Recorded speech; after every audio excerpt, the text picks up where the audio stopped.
You're listening to PetLifeRadio.com. It's Vegas. It's rock. It's dogs. It's Vegas Rock Dog Radio. A rock and roll show all about pets, people, and pop culture. Stand by for great guests and cool advice. All in one rocking hour. The phone lines are open at 702-483-4444. That's 702-483-4444. Now, let's bring on the host. Here is the rock and roll queen of dogs, Sam. Welcome to the show, animal lovers. I'm Sam, the queen of rock and roll dogs, and you are listening to Vegas Rock Dog Radio, a rock and roll show all about pets, people, and pop culture. And we are live from Las Vegas, and we're going to have a fantastic show today because our wonderful friends over in Spain have run over to the bar next door from where they are to get a good Wi-Fi connection. And maybe a little drink of sangria or something. She probably needs that from the stress. But hang on in there, Tina, because we are going to do a couple of little pieces of information and stuff for everyone listening in before we get to our fantastic interview. So do you see if they're connected, Mike? Are they connected? I think we've got her on. Do you want to say hi to her? We'll say a quick hello before we do let me turn the switches on here. Go ahead. See if she's there. Are you there, Tina? Hi, can you hear me? Yes, Tina and Nina, we can hear you. Oh, finally. Yeah, I know you probably need that drink. Well, hang on in there. We've got a couple of things we need to cover at the top of the show, but stay there, stay put. I know we've got loads of people wanting to listen in today. It's going to be a great show, so hang on in there. Just stay right where you are. So if you are listening in for the first time, and I hope you are new to the show and you will like the show, so we cover tons and tons of topics covering pets, people, and pop culture. And we have guests from all over the world. Like I was saying, we've got Tina and Nina from Galgos Del Sol Rescue in Murcia. I was going to say Murcia, Las Vegas. No, Murcia, Spain. And we've had Tina on the show before, but it was a year ago. And I thought it would be a fantastic time to do an update because it's amazing what can happen in a year. And I think you're going to really, really, really be drawn into Tina's story and how this rescue all happened. So if you are listening in for the first time, you can find us in a variety of places online. We're usually on Periscope today, but we're not doing it today because we are dealing with other technical stuff.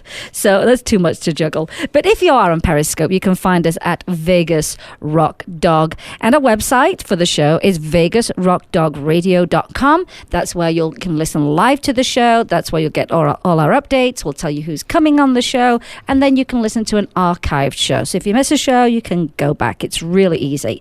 Facebook, you're going to find us at Vegas Rock Dog Radio. Twitter is Vegas Rock Dog Show. Drop the W at the end.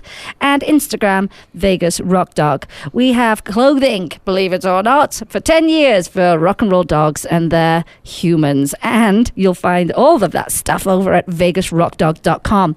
Our blog is therockandrolldog.com, and that's where we do reviews, giveaways, funny videos. Just a really fun place to go and see, what we find are the most interesting things on the internet, product-wise, and that kind of stuff. And if you are on Google+, you're going to find me at Sam Ratcliffe. And we do have an app, and you'll go to yapp.us, yapp.us. It's free. Download it, and then download Vegas Rock Dog Radio into the app itself. That way you can listen to our show. All our information's at your fingertips. And if we actually do an announcement, you'll get a message on your phone. Ding, ding. Ding, ding. That's Jim. Say hello, Jim. Hello, everyone. I'm here, and I will be bringing you profound ponderances throughout the day. Me and Mike are just looking at each other, shaking Had our my heads. coffee and my cashews. I so feel I'm like ready he's to had go. 10 cups of coffee because he's I'm going to have to scrape him off the ceiling today. Was one other thing I was going to say. Oh, yes. And you Christmas is coming. Christmas is coming. You can find her on. Humbug. You can find our archive shows on iTunes as well. That's fancy. That's really fancy. Okay, so we have a tip of the week before we get to our fantastic interview and our wonderful guests. And that is, it's a great time of year to do this. All our pets need a comfortable bed since they spend a great deal of the day lounging and sleeping. We have a Jack Russell, very high energy, but if she's not running, she's just laid out. That's not sleeping. That's called recharging. Oh, yeah, that it is. She recharges. It's like plugging in a hybrid car. I must video this dog when we give her dinner. She's like a whirling dervish. A whirling, you know what a whirling dervish is? No. Find Mike a whirling dervish on your or phone. a wild banshee. Both combined. Whirling dervish. Remember the Cossacks, the Russians, pre-communist revolution? Yeah, they would do yeah. that dance on their knees with their arms crossed. Yeah. Those were the whirling dervishes. Okay. No, they whirl. No, they whirl. They whirl too. They whirl. I think that was kind of the inspiration for the witch's soldiers in The Wizard of Oz. Do they whirl? You killed the witch. No. She's dead. Find Mike a video of a whirling dervish. Hail Dorothy. He knows what a whirling Do you dervish know what is. we were watching the other day? And I'm totally off The Wizard subject. of Oz. I'm totally off subject now. We were watching Willy Wonka, the new one that was with Johnny Depp, yeah? I made it to Augustus Gloop getting sucked up the pipe, and then I passed out. I don't remember. He kept saying, past that. I don't remember this bit. And I'm like, you do. Why don't you not remember any of this film? And we keep watching it. And then I turn to Jim and I go, I don't think either of us ever seen this movie. we hadn't. I was trying to convince him he just got a bad memory. And then I realised I'd not seen it either. And I didn't understand anything that was going on. So I've completely gone off my path here. Well, while we're at it, a little current events today. Oh, can I just finish this tip of the week? No, because this is very important. It has to do with dogs. No, come on, because I need to take all my time with Tina. Go on. The Army makes major change to those iconic dog tags. No longer will soldiers' social security numbers be printed on their dog tags. You know, blood type, all kinds of religion, all that kind of stuff. You could steal a soldier's identity right from a piece of metal hanging from his neck. So, but how will they be identified? So just a couple days ago, they have a secure ID number now versus their a 10-digit ID number is going to be issued. And I see. Those deploying get priority. They're switching over. No more social security numbers on dog tags. So that's a pop culture portion of the show today. Thank you very much, Jim. And thought I'd get that in because, you never know. I have to get it in when I can because you talk faster than I do. If you haven't learned after 20 years, then there's no hope. That's right. There's just no hope, is there, Mike, really? I pretty much... She's social media. I'm anti-social media. I gave up years ago, man. Just let her have whatever she wants, man. Ivory.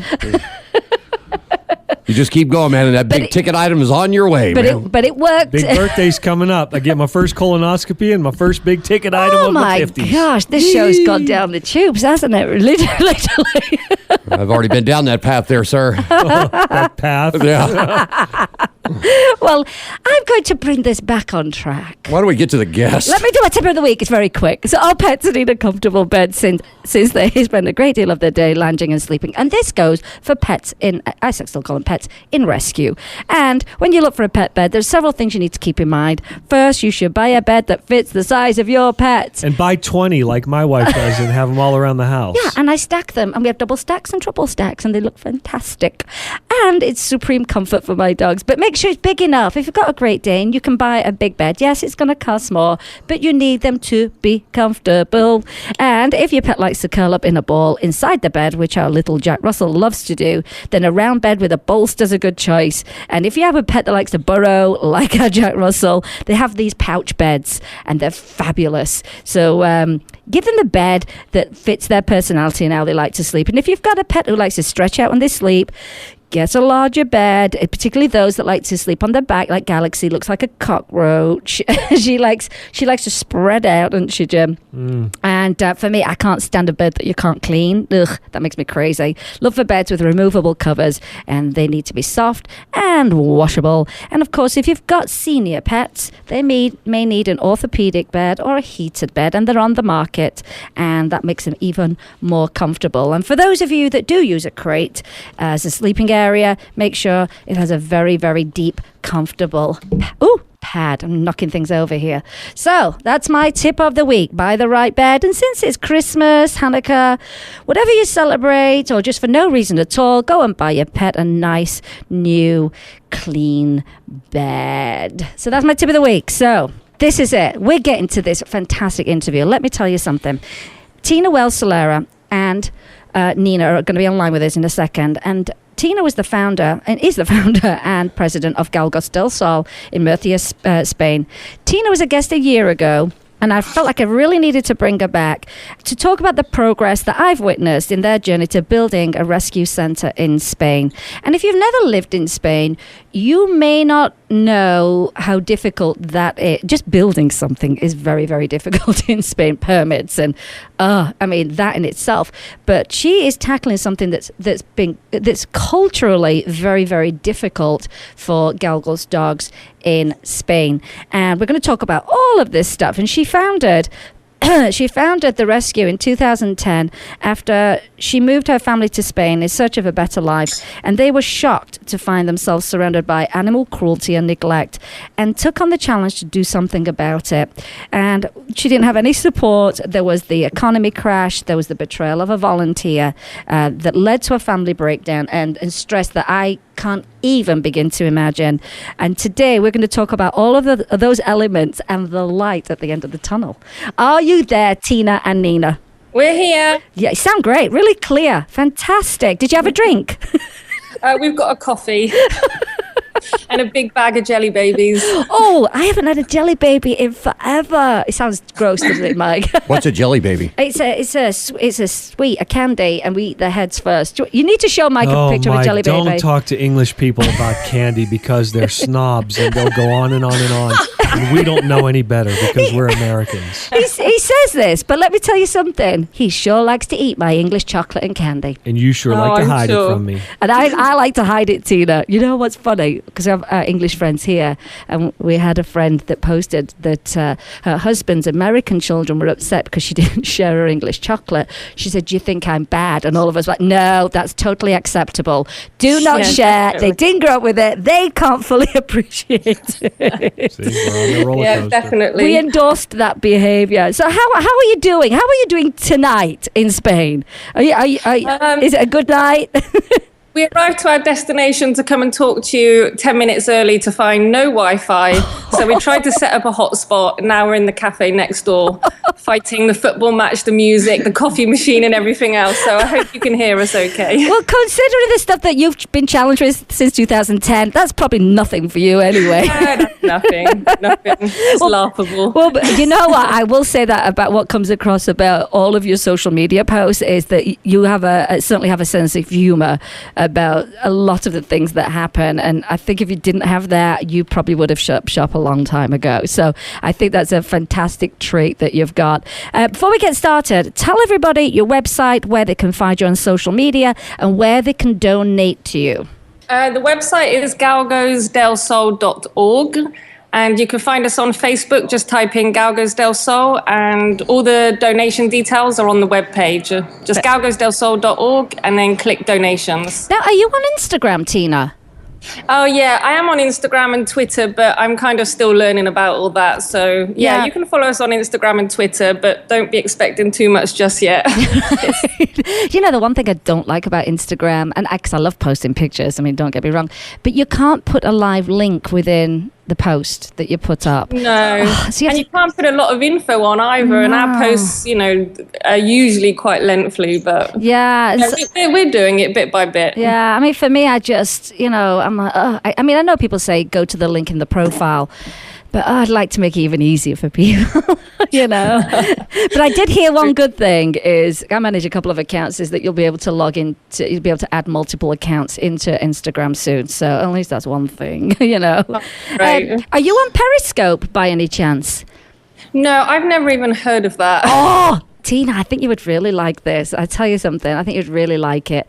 It's live streaming, and I've been talking to quite a few rescues to use it when they have their adoption events. So it's live from their location. They can show all the dogs that they've got, all the cats, and say, hey, this is where we are right now. It's just a very exciting kind of feeling because it is live, and again, it costs you nothing, which is wonderful. But I found that people really start to engage, and Twitter own it. So if you've got a Twitter account, the minute that you go on Periscope, it broadcasts to your Twitter people, hey, Galgos Del Sol is live on Periscope. And I just think, you see, because I know you're fantastic with video, and I think this would kind of work very well with what you already do. So people just see real live what's happening. And I think that might be something for you. But I'm going to send you a link for that. But I do have a couple of friends using it, costs you nothing, and it's a no frills platform. Some people want to try and put some lighting up, some filters. I'm like, it's not that. It literally is turn it on and broadcasting live. So I just think that's a simple, kind of low effort kind of platform. But as I say, it broadcasts straight to Twitter, and then everybody hops on there. So it's just another way to get more people on board with what you do. And who doesn't love to look at dogs? I mean, come on. Exactly. I mean, the names you have for these dogs are fantastic. I mean, they've all got their characters, haven't they, Tina? Yeah, and we're really trying through video more and more to bring those characters out so that we can home them into the correct homes. They do. They all have their own personalities, but we've got 114 right now, and it's really hard to get all those personalities out there. But I think the video does a really great job of that. It does. I have to tell you this, Tina. I think if there's any rescues listening, they should really follow your page, because you've hit on something. I call it the Galgos Del Sol reality show. I go in to tune in for the next episode, because I really do think, like you say, video really conveys their personalities. They've got these cute names. They've all got these antics they get up to, like Granny Pants climbing over that gate. How old is she? How old is Granny Pants? She's about 15. And it's just so funny because she's the naughtiest out of all of them. She's so naughty, and she just gets away with everything because of who she is, and she knows it. I tell you, she's hilarious. I loved it. The video started with, you haven't seen it yet, Jim, but the video started by saying, we wonder who's climbing at night, who's climbing over, the gate thing. And sure enough, it was Granny Pants climbing over. I just laughed so, and didn't it say just at the end of the video? Yeah, like, oh. We were like, it couldn't possibly be Granny Pants because she's like really old. and then there she goes. The dog's like, whoa. And I mean, and I think it's a brilliant way to get people on board with what you do. And I think that's why you've got 30,000 people on your Facebook page. And when you run these campaigns, people are invested in the reality show characters. And I think they're also very invested in you and the work that you do. So I kind of want to rewind a little bit for people that don't know your story. So you decided to move to Spain with the family. What were your expectations, and your dreams for going to Spain? What did you have in mind? It was just really more quality time with the kids. I wanted, growing up in England was just getting more and more difficult because of the crime, the bullying in schools. The kids were growing up so quickly there now. Girls are 13, heavily caped in makeup, short skirts. And I just really, what I loved about Spain was that children are still children, the community spirit, family. Yeah.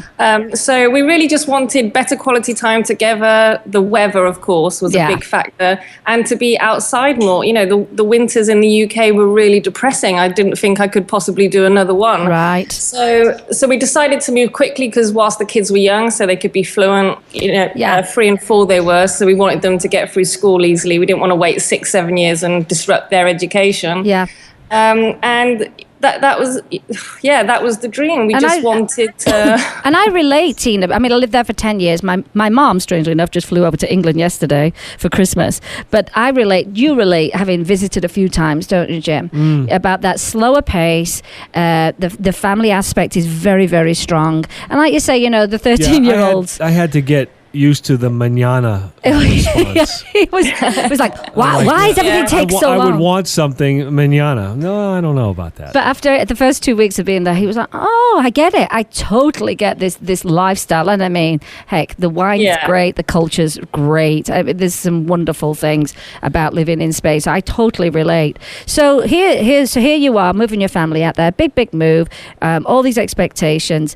And then you have a really unexpected turn by what you discovered once you moved there. So what was that actually made you realize, oh, hang on, maybe that life of bliss might have just changed a little bit.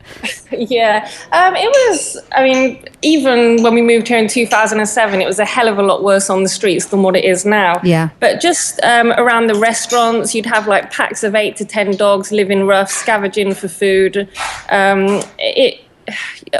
Just dead dogs everywhere. It was really a shock. And at first I was listening to the locals, don't feed them because it encourages breeding, it makes it worse. Oh, gosh. I was trying to kind of understand that, but it just wasn't working out. I was like, I can't live here and do this. So it was a cultural thing. There were mindsets towards dogs that were different. Especially Mufia.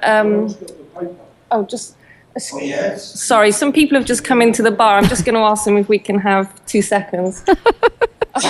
Because I can't. Are you English or Spanish? Espanol, English? Oh, we're just actually doing a radio interview. We asked the lady if we could just have this for 10 minutes. Is that okay? All quiet. Yeah. I'm sorry. No, it's fine. It's because we ran out of Wi-Fi next door, so we had to come here in an emergency. No, sorry. That was awkward. Oh, yeah, be quiet. Get out. It's a bar, but get out. No, I didn't mean that. He heard that. Okay, so what was I saying? The cultural. Well, Mufia, I think, is still behind the rest of Spain. It's very difficult because it is a cultural thing. I think they haven't here. There hasn't been the access to the kind of information that we've got in the UK. Yeah. Maybe in the north of Spain, and I just think it is just a case of education. I mean, even some very good friends of mine will let their dog out at 8 o'clock in the morning, and if the dog comes back, great. If not, they'll get another one a few months later, and they just don't understand. Oh my goodness. They just, Wow. Let me ask you this question. I found that Spanish law has a tiered system with regards to pets, and the Galgos dogs, which that we're going to talk about today, are actually not considered pets, but considered goods like farm equipment. Yeah, they are. They're not seen as pets, but that is changing slowly, especially with the younger generation here. But Mufia is still behind. I mean, I think we only adopted 4 out locally last year, and I think two of those were English people. So, yeah, it's very, very slow here in Mufia. But we're trying to spread the word that these are great pets, but they're just. It's a hunting dog. That's what they're just not considered pet worthy.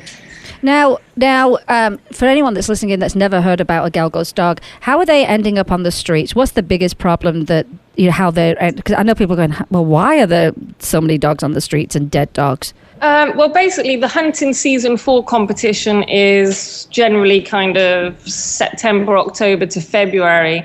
If the Galgo's any good, that dog will be kept on. But if not, it's chucked out, abandoned or killed.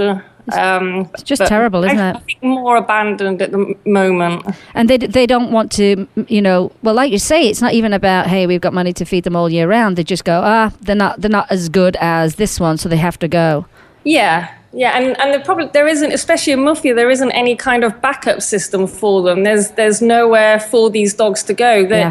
Spain's allowing this big sport, this competition, this cultural sport, but there's no kind of system afterwards when there's nowhere when the Galgo can't compete or hunt. What do they do with that dog? And so it's become acceptable then for them, hasn't it? For the Galgos, it's become acceptable that we just get rid of them, and that's that. Because that's what everybody does. Yes, it is, but the Galgeros very much deny it. I mean, whenever you speak to a Galgero, they've never ever abandoned a Galgo, yet picked up over 600 in 4 years. So they know it's wrong, but it's never them. And they know it's wrong. Well, how did this, just so the listeners have a little backstory, these dogs were considered royalty in the Middle Ages, and they were revered, and they were loved and protected and placed in people's wills. What happened? Was it when the monarchical society gave way toward the more socialist society that people just discarded them? I talked about this with Sam last time, and there's so many different theories. It's I just can't really answer that because there are just so many different theories out there, and I just don't really know. And it's not something I've invested in heavily because all I kind of see is here and now. and the future. But if people, there are quite a few books out there, or if people want to look at how those changes happened or the different theories, then the best thing they can maybe do is Google. But it's very hard for me to give a definite quick answer on that, because I just don't know. Yeah, I mean, and it makes you wonder though, doesn't it, Tina? You think, how did it go from this, oh my gosh, this amazing dog, to being dead on the street? At what point did that turn? And it's very, very sad that it did. Now, once you obviously realize this horrific problem, I saw in your video, I'm going to share the video of you stashing dogs in your house, and kind of coordinating how you walked them so it looked like you had 2 dogs and not 100 dogs in the house.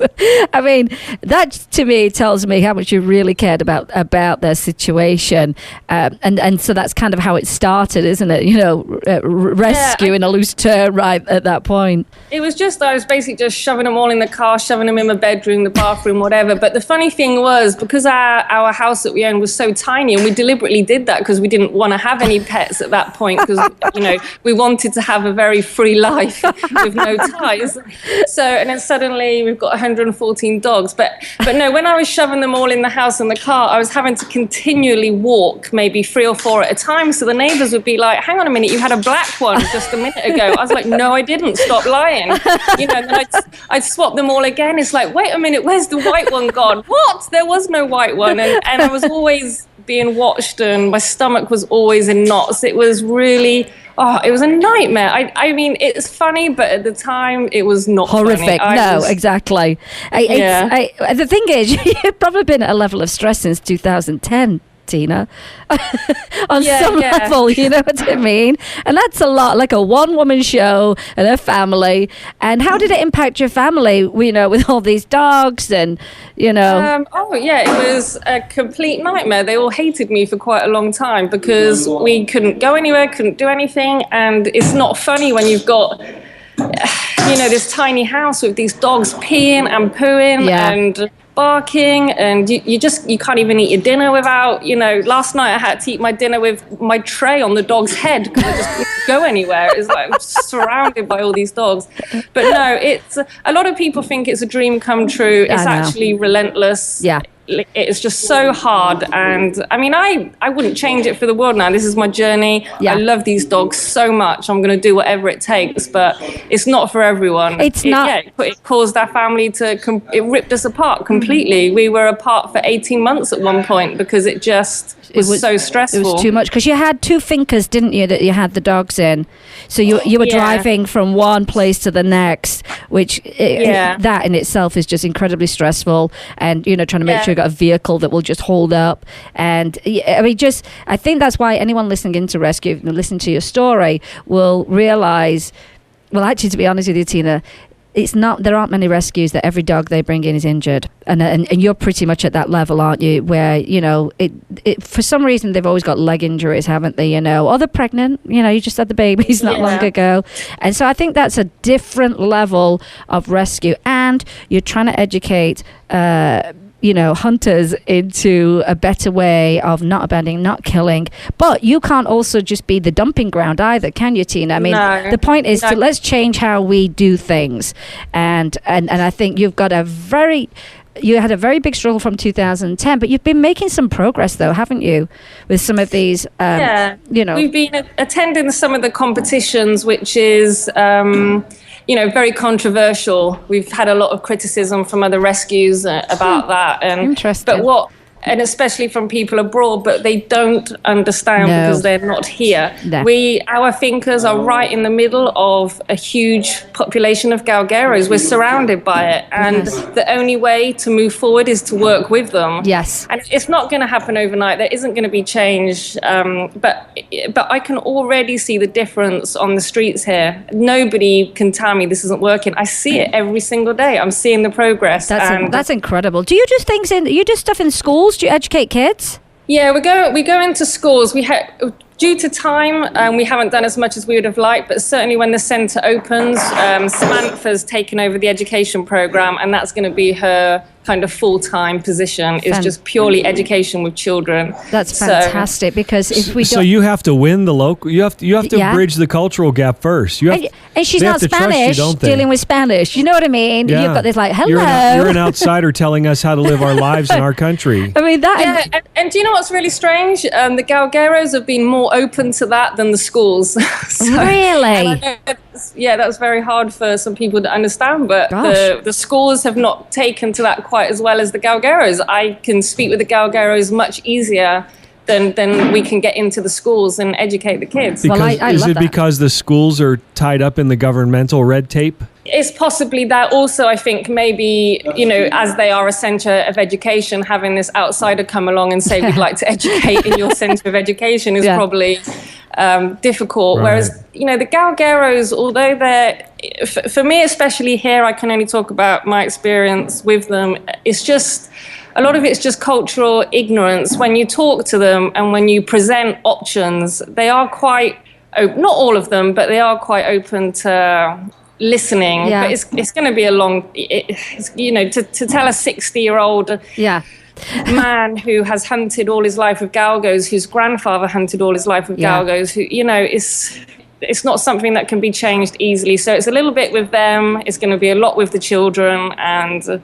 what I like about what you're saying, though, is, I mean, and this has been one hell of a journey since 2010, is I am seeing progress. And I think it's very hard sometimes for rescues, because it's so difficult to even see sometimes progress, because it gets to be just so heavy.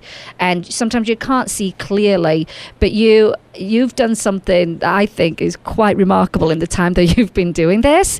And I tell you what, hang on in there, because we're going to do a quick break and we're going to come right back to you, Tina, because I want to talk about this vision that you had that's now becoming this amazing reality for Galgos. And I think it's remarkable what you're doing. So hang on in there, have a quick drink. We'll be right back. Okay. You're listening to Vegas Rock Dog Radio with me, Sam, your host, the queen of rock and roll dogs. And I think I have an excellent question.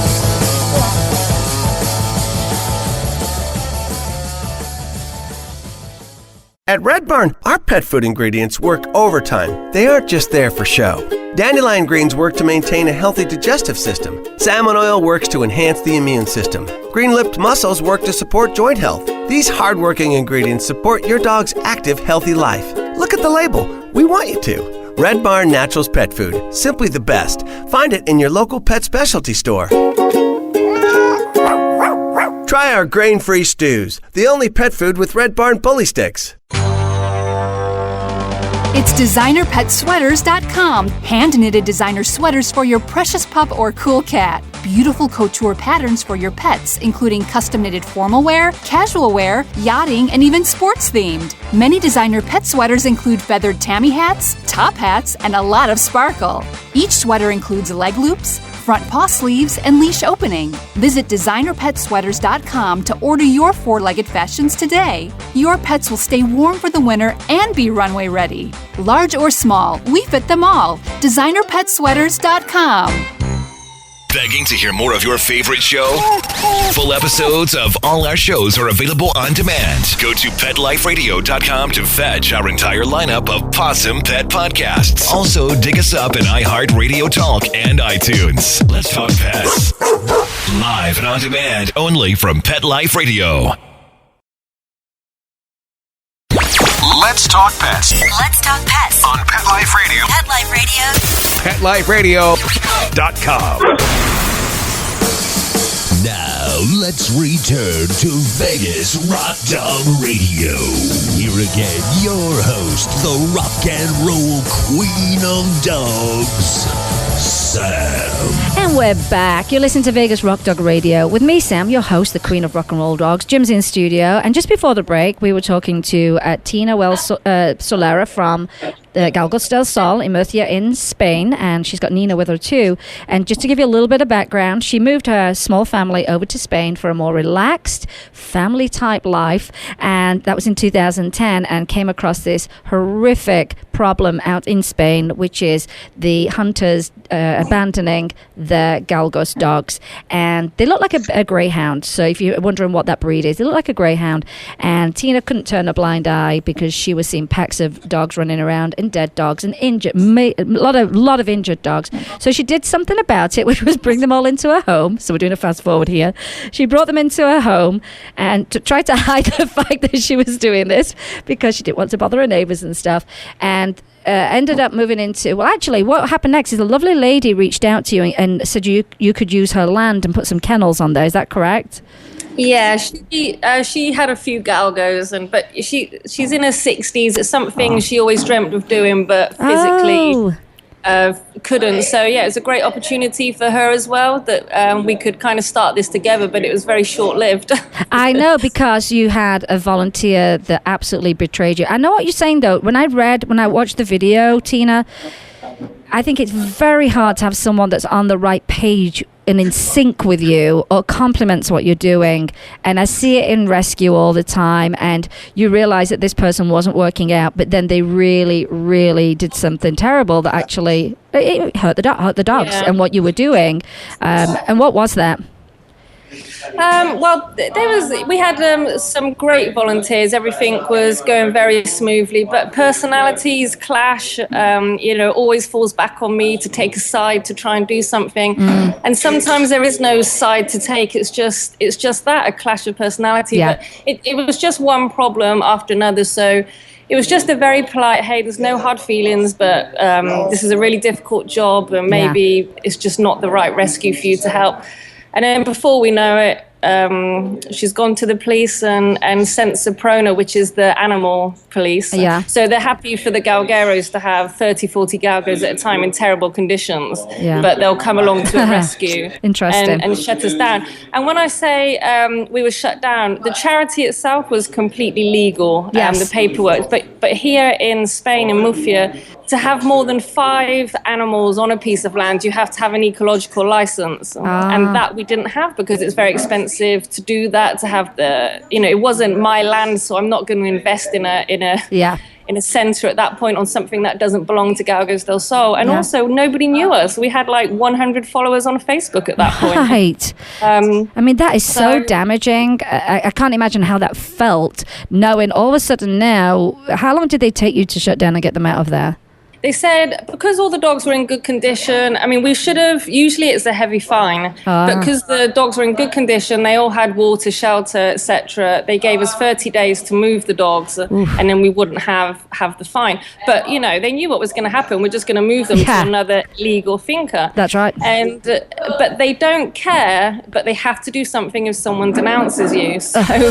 Gosh. And that was, I don't even think they really wanted to come and do that, but they had to because that's the law. So yeah, we just moved the dogs to 2 more illegal fincas, and I've been hiding and looking over my shoulder ever since. And it's really hard because everybody you let in, it's, can I trust this person? Are they going to screw me over and I'm going to be out on the streets with 114 dogs? Yeah. Terrible. Just to have this centre almost ready for the dogs to move on to is just a massive relief. And so this was your dream, is I'm going to have this centre. It's not just a centre for the Galgos to be there and we can adopt them out. It's an educational centre as well. And I mean, at the time, what was your first fundraising campaign to try and start get these funds in? What was the very first thing that you did? Okay, so the very, very first, bearing in mind we need to raise just over €1 million. Just a small goal. Yeah. The very first thing we did was a time capsule, and it was Sam's idea, our volunteer Sam, and I thought, that's so cute, let's do it. Right. We raised €10. Oh my God. It was like, okay, let's move on to the next one quickly. But it was the first 10. It was like, okay, this is going to be slow. And then the next one was the 16 dogs. No, sorry. Then we had the anonymous donor offered to triple all the donations that came in.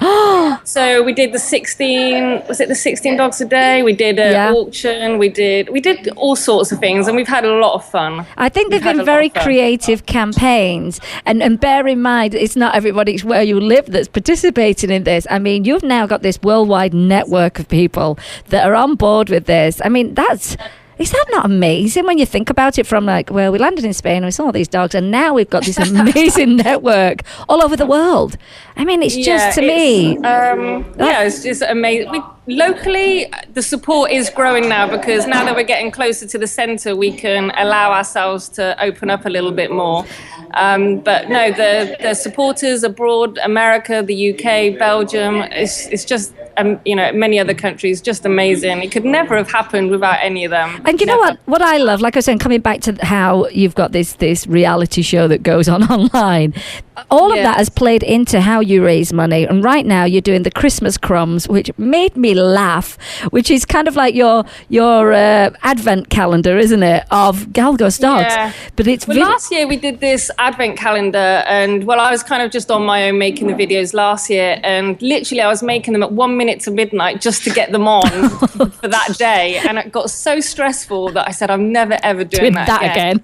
But this year we've got Nina here, and she's helping me with filming and stuff, and I was like, well, we've done the advent calendar, let's do the Christmas crumbs. They're kind of like the ones that get left behind. It was so I tell you something, I look forward to that every single day, and people just love it. And I love how people they address the dogs themselves in the posts. They're like, oh, Granny Pants, you're so cheeky, and it's fantastic. And I think that's the secret. It's so funny because I think people actually think that Hank is a walking, talking, painting dog. Sometimes I'm like, no, really, he doesn't talk. He doesn't. Yes, he does. Yes, he does. Well, Nina's doing a brilliant job with the video because, I mean, when you're trying to do it all, it's so difficult. But I think that's your secret. I think video is your secret because it's the reality show that everybody loves to get on board with. It is very, very funny. But I think you're also, with that last video, I think you were very brave to put out your last video, which it tells your story of, hey, we're full of hope. Oh my gosh, we got here. This is a flipping nightmare, and we were betrayed, and then our family fell apart, and then and I think it's quite a brave thing to actually put that out there for a start off. But I think it's also very inspiring for anyone that thinks they can start a rescue or in rescue and having doubts about what they're doing, that you start to see this light at the end of the tunnel, which is your centre that you're building. So what phase are you at right now? We're still on phase 1. The first block is almost done. So that first block will house between 60 and 90 Galgos. Amazing. And then the second block, the platform's down. And then in February, we're going to have a big fundraiser to get the walls up. And those walls are going to be 41,000 euros. So it needs to be a big... We're just preparing for getting ideas together for that now. So it's going to be a big challenge, but I'm really looking forward to it. But it won't be a time capsule. No, it won't be the time capsule. And I love that idea. I have no idea why no one did that. Well, I'll tell you something. I do like Sam and you in the videos. You just had those portable offices, the cabins. Are they shipping containers? So I laughed so hard. What it was, Sam, is, Jim, they painted the outsides of them. Tina was painting her nails and had to be like dragged up to help in the paint. It's a really funny video. But Sam's opening the doors to these. They look like shipping containers. Opens the doors, but they've actually superimposed like a penthouse inside. I mean, it's hilarious. So I just thought that was really, really funny. But I'm sure that's how you view those offices. They're like flipping penthouses to us. We've got offices. This is amazing. And I mean, they were covered in graffiti when you got them, weren't they? And, oh God! And you just they're really small and dingy, and I can't imagine that I'm going to get inspired to be creative to do everything in those. But I'll try. You need some nice bright yellow paint inside. But I just laughed. But I think people really celebrate in every goal that you meet, because I don't know how often you look back to 2010, but when you do, and as an outsider, I think, gosh, that is incredible to do what she's doing right now, and the change it's going to make in your area, and then hopefully, it will spread from there, and the ripple effect. And I also like the fact that your kids are involved. Now, your kids, they're athletic. Oh my gosh, are they on? Yeah. They're on teams, aren't they? Trinity's on a bike team, swim team, but she's going to go on a triathlon team next year. She's kind of holding back and keeping her options open. Right. And if she carries on, she'll do very well. Well, I love the fact that they were going to have Galgos Del Sol on their shirts, weren't they, when they were competing?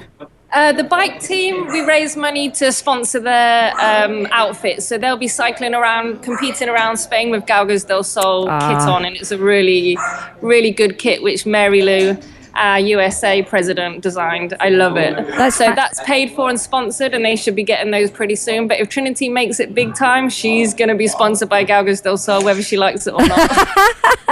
Well, I think your kids are very sweet with the dogs when I see them on the videos. And I think that is also the secret of changing how people look at animals and how they treat animals. We had an incident last night. We went over to Henderson to their Winterfest to see the light turn, the tree turn on the lights.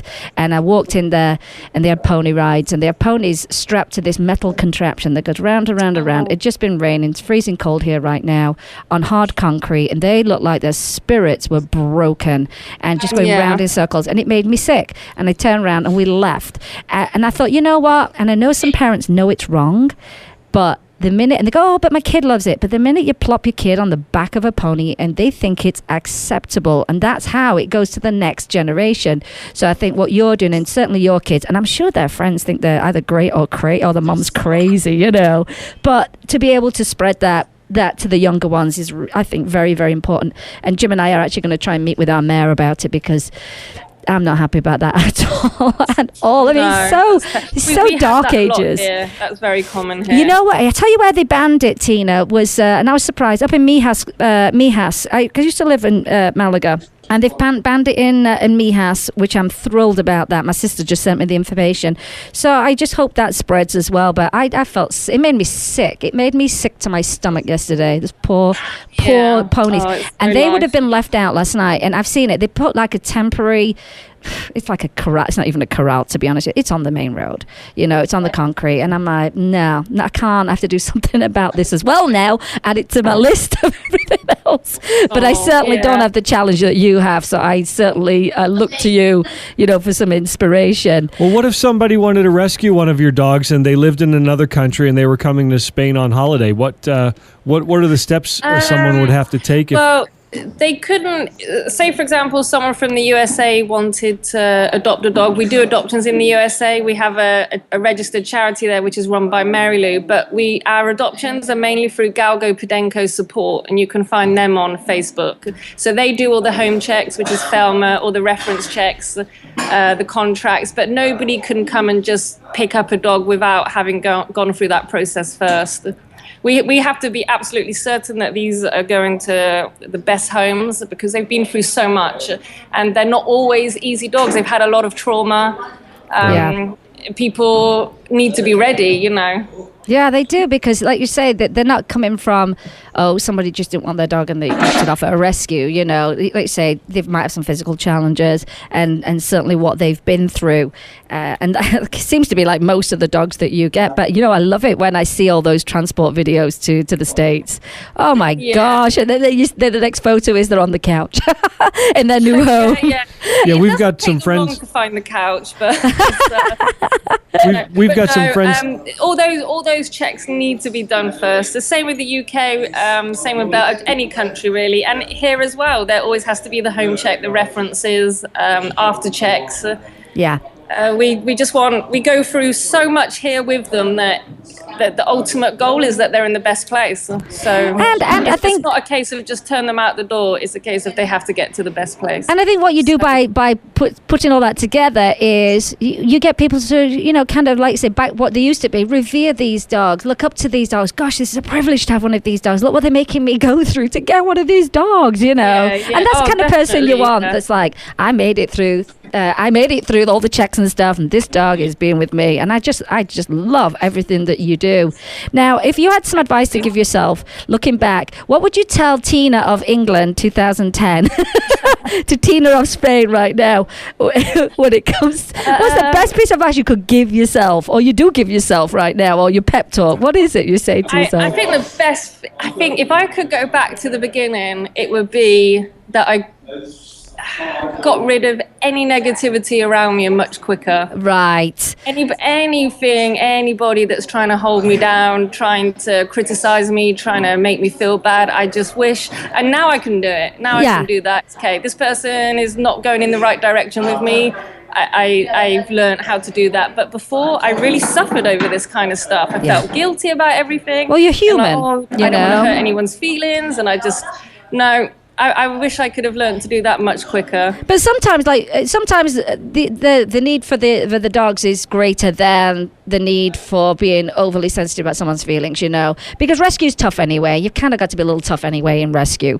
And so sometimes you're not a fit. Sometimes you're a great fit, and it sounds like you've got some really great people. Sam is hilarious. Yeah. She seems like she's an absolute rock for you. Nina, how long is Nina there for? Does she live there permanently? Do you live there permanently, Nina? Or you visit him? Well, I came in the end of October. I'm going to stay until April for now. And maybe there's an option to stay longer. We'll just figure out. We'll see. I think that's wonderful, Nina. Where are you from originally? I'm from Austria. From Austria. You see, gosh, isn't that's quite, to me, amazing that people from other countries are coming in to lift up and help these animals. I am so impressed. And I say, I've seen the changes in the year that we spoke. And how I knew about you, Tina, was through Paul Shortino and Carmen Shortino here in Las Vegas, who are such big support. They love you. And that's how I found out. And that's how I found out. Right. And I was just so glad that I did.